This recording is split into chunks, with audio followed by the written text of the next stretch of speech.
It was 2 days before the Passover and the festival of unleavened bread. The chief priests and the scribes were looking for a way to arrest Jesus by stealth and kill him, for they said, "Not during the festival, or there may be a riot among the people." While he was at Bethany in the house of Simon the leper, as he sat at the table, a woman came with an alabaster jar of very costly ointment of nard, and she broke open the jar and poured the ointment on his head. Why was the ointment wasted in this way? For the ointment could have been sold for more than 300 denarii and the money given to the poor. Why do you criticize her? Leave her alone. She's done me a kindness. The poor you will have with you always, and you can be generous to them whenever you wish. But you will not always have me. She has done what she could. She's anticipating the burial for my body. Truly, I tell you, wherever the good news is proclaimed throughout the world, what she has done will be told in memory of her. Then Judas Iscariot, who was one of the 12, went to the chief priests in order to betray him to them. When they heard it, they were greatly pleased and promised to give him money. So he began to look for an opportunity to betray him.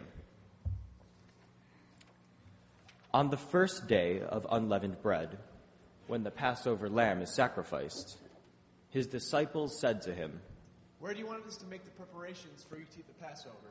Go into the city, and a man carrying a water jar will meet you. Follow him. Whatever house he enters, say to the owner of the house, "The teacher asks, where is the guest room that I might eat the Passover with my disciples?" He will show you an upstairs room, spacious and furnished. Make preparations for us there. So the disciples sent out and went to the city and found everything as he had told them, and they prepared the Passover meal. When it was evening, he came with the 12, and when they had taken their places and were eating, Jesus said, "Truly I tell you, one of you will betray me." It is one of the 12. The man who dips the bread into the bowl with me is the one. The Son of Man goes as is written of him, but woe to that one by whom the Son of Man is betrayed. It would have been better for that one never to have been born. While they were eating, he took a loaf of bread, and after blessing it, he broke it, gave it to them. "Take and eat. This is my body." Then he took a cup, and after giving thanks, he gave it to them, and all of them drank from it. "Take and drink. This cup is the blood of the new covenant, to be poured out for many. Truly I tell you, I will never again drink of the fruit of the vine until I drink it new in the kingdom of God." When they had sung the hymn, they got up and went out to the Mount of Olives. Tonight your faith in me will be shaken, for it is written, "I will strike the shepherd and the sheep will be scattered." But after I am raised up, I will go ahead of you to Galilee. Even though all become deserters, I will not. I give you my word, Peter. This day, this very night, before the cock crows twice, you will 3 times deny that you know me. Even though I must die with you, I will not deny you. They then went out to a place called Gethsemane. Stay here while I go over there to pray. He took with him Peter and James and John, and began to be distressed and agitated. I am deeply grieved, even to death. Remain here and stay awake.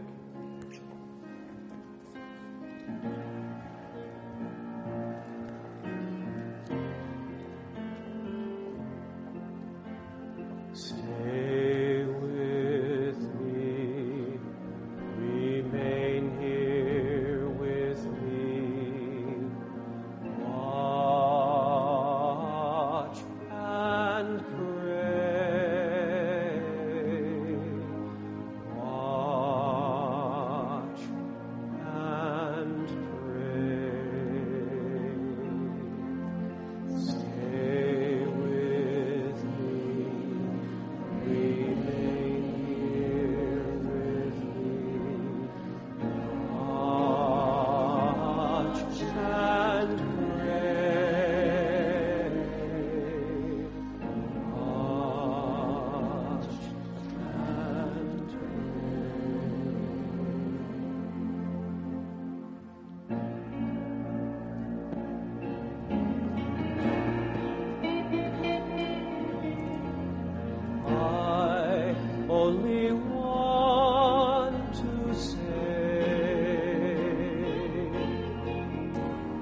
If there is a way,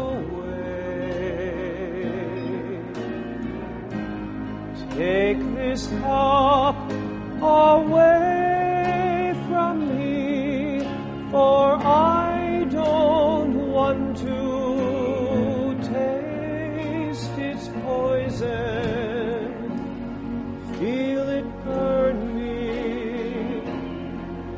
I have changed, I'm not as sure as when we started. Then I was inspired, but now I'm sad and tired.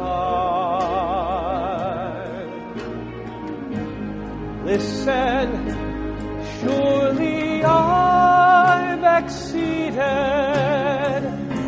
expectations, tried for 3 years, seems like 30. Could you ask as much from any other man?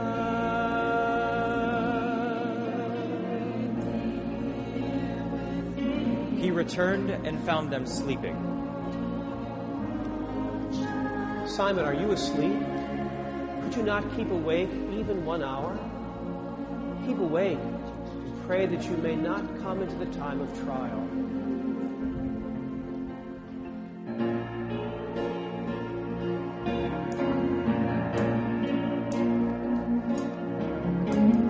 Then I was inspired, but now I'm sad and tired.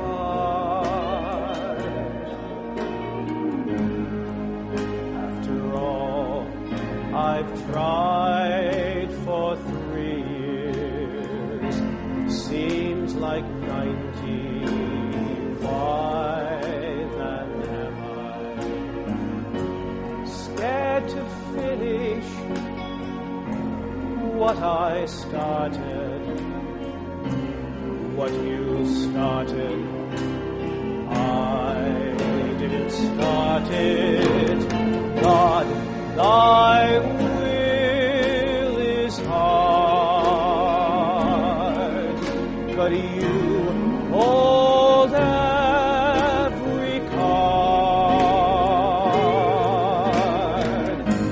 I will take this cup of poison, nail me to your cross and break me, beat me, beat me,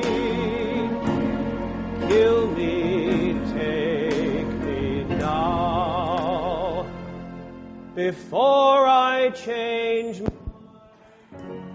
my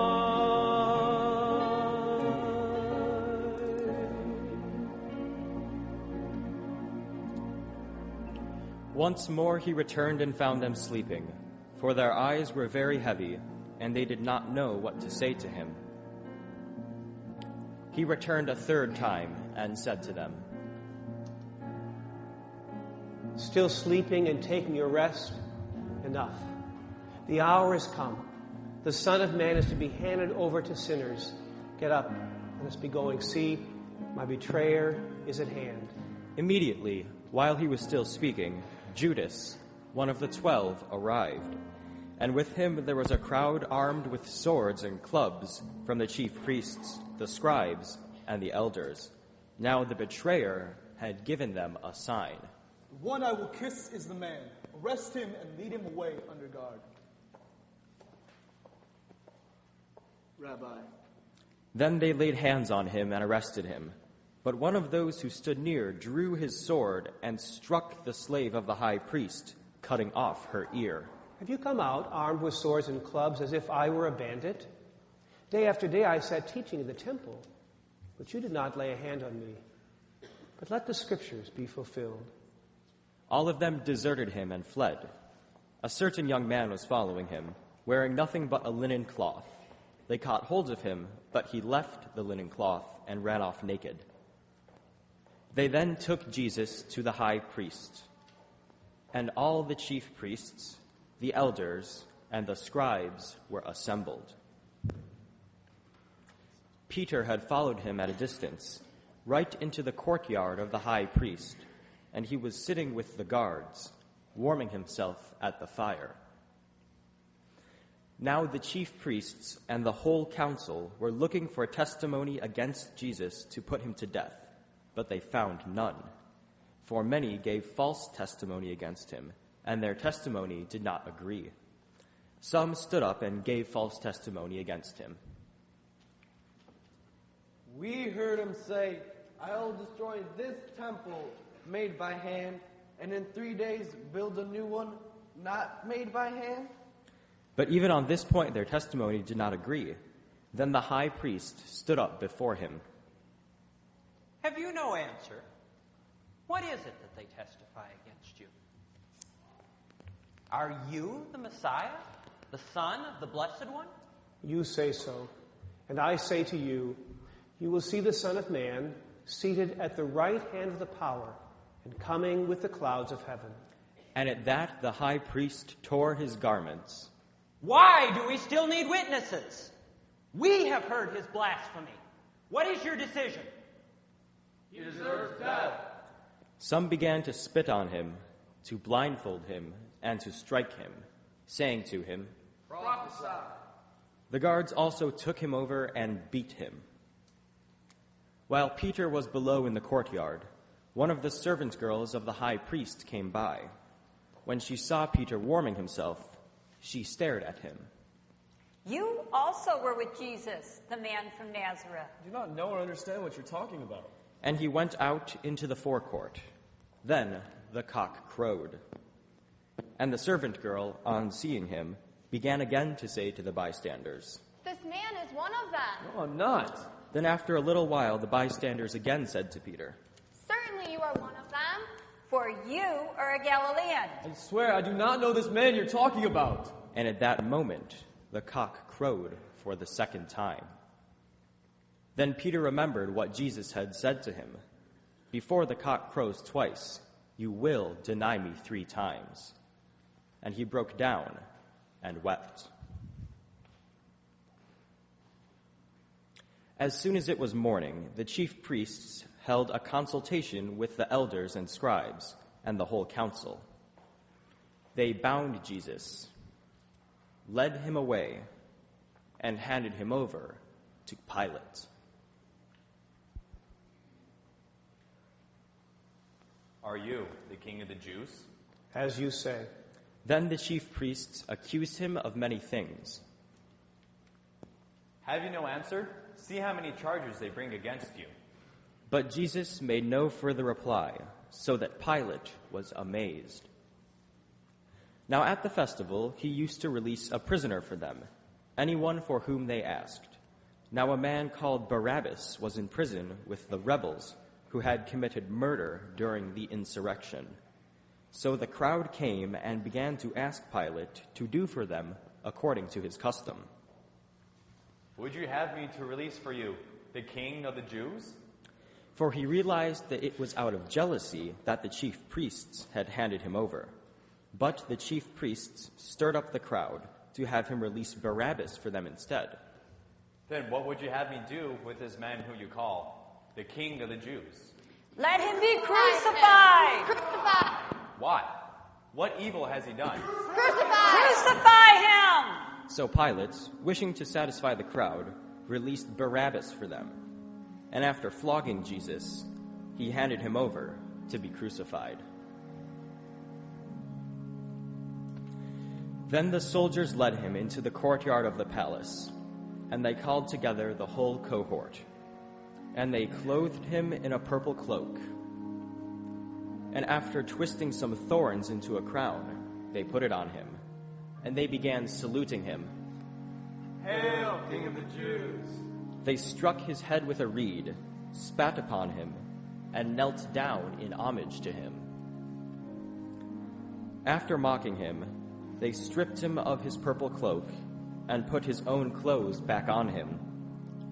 Then they led him out to crucify him. Were you there when they crucified my Lord?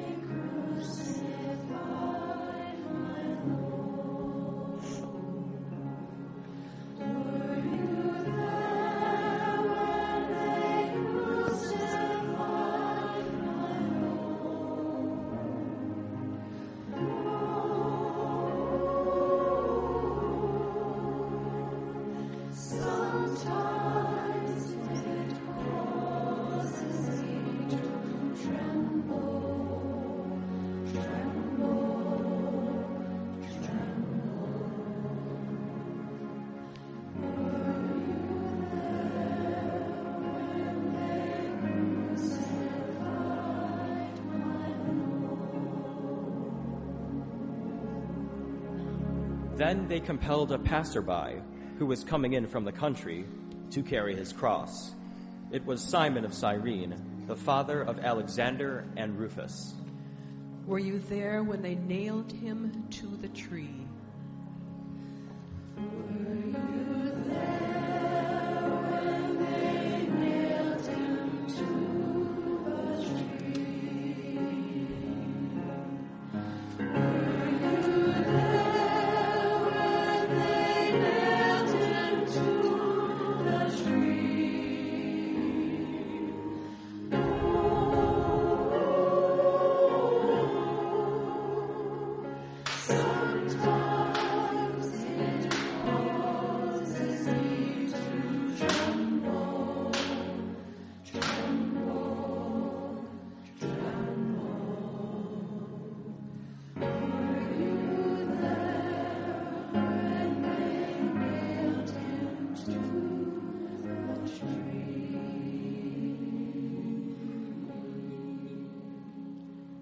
They brought Jesus to the place called Golgotha, which means the place of a skull. And they offered him wine mixed with myrrh, but he did not take it. And they crucified him, and divided his clothes among them, casting lots to decide what each should take. It was 9 o'clock in the morning when they crucified him. The inscription of the charge against him read, "The King of the Jews." And with him they crucified 2 bandits, one on his right and one on his left. Those who passed by him derided him, shaking their heads. Aha! You who destroy the temple and rebuild it in 3 days, save yourself and come down from the cross. In the same way, the chief priests, along with the scribes, were also mocking him among themselves. He has saved others, but he cannot save himself. Let this Messiah, the King of Israel, come down from the cross now, so that we may see him and believe. Those who were crucified with him also taunted him. When it was noon, darkness came over the whole land until 3 in the afternoon. At 3 o'clock, Jesus cried out with a loud voice, Eloi, Eloi, lama sabachthani, which means, my God, why have you forsaken me? Listen, he's calling for Elijah. And someone ran, filled a sponge with sour wine, put it on a stick, and gave it to him to drink. Wait, let's see whether Elijah will come and save him. Then Jesus gave a loud cry and breathed his last.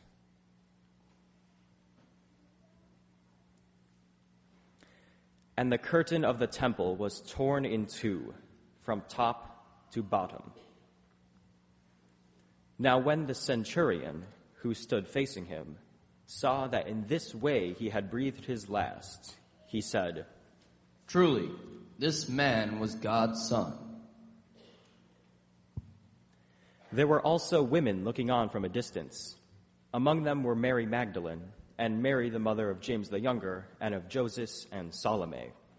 They used to follow him and provided for him when he was in Galilee, and there were many other women who had come up with him to Jerusalem. When evening had come, and since it was the day of preparation, that is, the day before the Sabbath, Joseph of Arimathea, a respected member of the council, who was himself waiting expectantly for the kingdom of God, went boldly to Pilate and asked for the body of Jesus. Then Pilate wondered if he were already dead, and summoning the centurion, he asked him whether he had been dead for some time. When he learned from the centurion that he was in fact dead, he granted the body to Joseph. Then Joseph bought a linen cloth, and taking down the body, wrapped it in the linen cloth, and laid it in a tomb which had been hewn out of the rock. He then rolled a stone against the door of the tomb. Mary Magdalene and Mary, the mother of Joseph, saw where the body was laid. The Gospel of the Lord.